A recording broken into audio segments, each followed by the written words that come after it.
Oh, good day to you. Horror Maker with you. Today, at this time, I'm not doing a movie review. I'm actually addressing an article that I had read. I think it was on Shock to You Drop horror website. And it concerns over Rob Zombie's Halloween 2.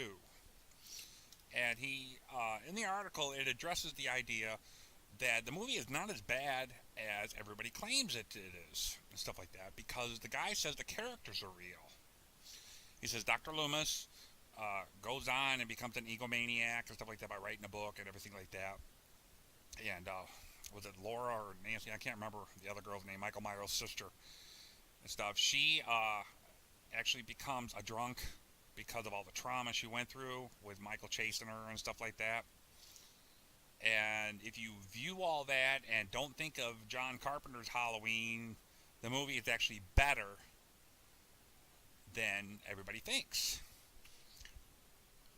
And I have a tendency to agree with that. I know I shook my hand here. However, I agree that when it comes to the characters, they might be right. However, there is one character in this, both the first Rob Zombie's first Halloween film and the second, that doesn't make any sense whatsoever, and to me throws the whole films off. And that is Michael Myers himself.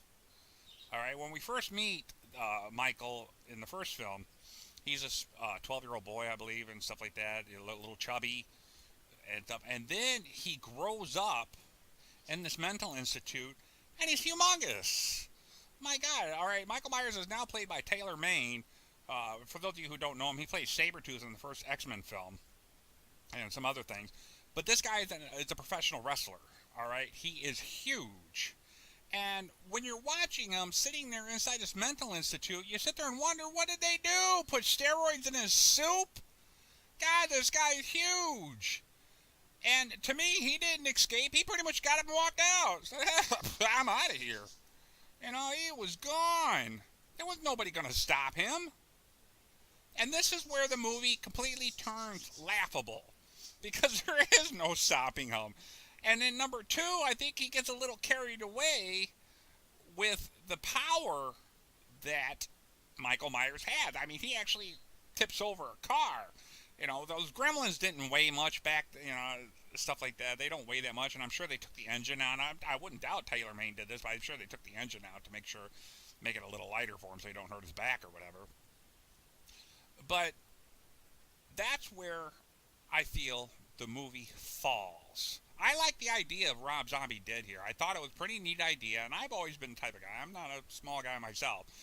And so, but to have a big guy as a murderous type deal, but they belong in certain roles. Like Leatherface, I would feel is a bigger guy. All right, if you've seen the Texas Chainsaw Massacre, the beginning,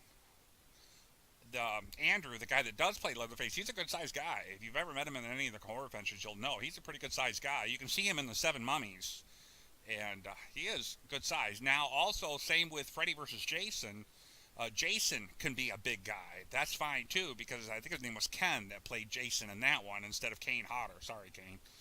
Uh, Also seemed deemable because he about the same size as Taylor Maine, height wise. Because I think his name is Ken. That he's like almost 7 foot, big, tall, stunt guy. So if anybody can address this to Rob and everything, like I said, I don't think that you had a bad idea, but I think it was just the Michael is what destroyed it. So if we threw out the whole John Carpenter's Halloween and you had this and had a different style or different size Michael Myers, it probably might have worked better. Stuff. All right. I'd love to hear what you thought of that or what you think that. If you get a chance, check out that article.